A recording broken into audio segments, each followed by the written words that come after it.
Today, the greatest risk of global catastrophe doesn't look like this. Instead, it looks like this. If anything kills over 10 million people in the next few decades, it's most likely to be a highly infectious virus rather than a war. Not missiles, but microbes. Now, part of the reason for this is that we have invested a huge amount in nuclear deterrence. But we've actually invested very little in a system to stop an epidemic. We're not ready for the next epidemic. You can have a virus where people feel well enough while they're infectious that they get on a plane or they go to a market. The source of the virus could be a natural epidemic like Ebola, or it could be bioterrorism. And so there are things that would literally make things 1,000 times worse. In fact, let's look at a model of a virus spread through the air like the Spanish flu back in 1918. So here's what would happen. It would spread throughout the world very, very quickly. And you can see there's over 30 million people die from that epidemic. So this is a serious problem. We should be concerned.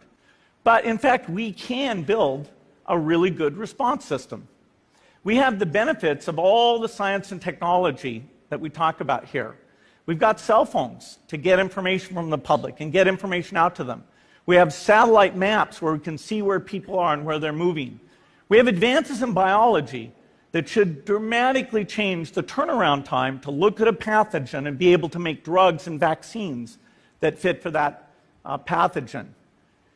So we can have tools, but those tools need to be put into an overall global health system, and we need preparedness. The best lessons, I think, on how to get prepared are, again, what we do for war. For soldiers, we have full-time waiting to go. We have reserves that can scale us up to large numbers. NATO has a mobile unit that can deploy very rapidly. NATO does a lot of war games to check, are people well-trained? Do they understand about fuel and logistics and the same radio frequencies? So they are absolutely ready to go.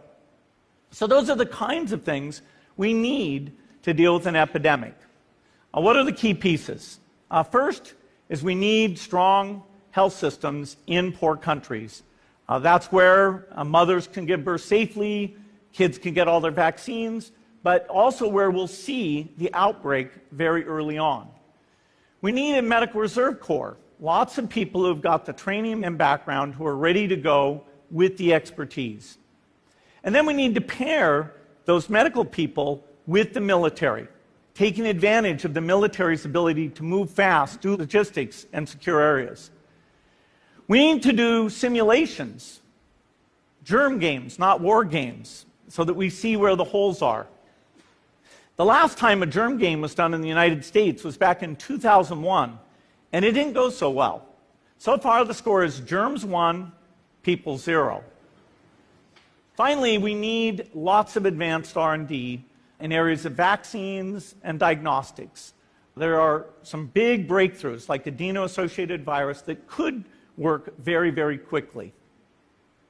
Now, I don't have an exact budget for what this would cost, but I'm quite sure it's very modest compared to the potential harm. The World Bank estimates that if we have a worldwide flu epidemic, global wealth will go down by over $3 trillion, and we'd have millions and millions of deaths. These investments offer significant benefits beyond just being ready for the epidemic. The primary health care, the R&D, those things would reduce global health equity and make the world more just as well as more safe. So I think this should absolutely be a priority. There's no need to panic. We don't have to hoard cans of spaghetti or go down into the basement. But we need to get going because time is not on our side. In fact, if there's one positive thing that can come out of the Ebola epidemic, it's that it can serve as an early warning, a wake-up call to get ready.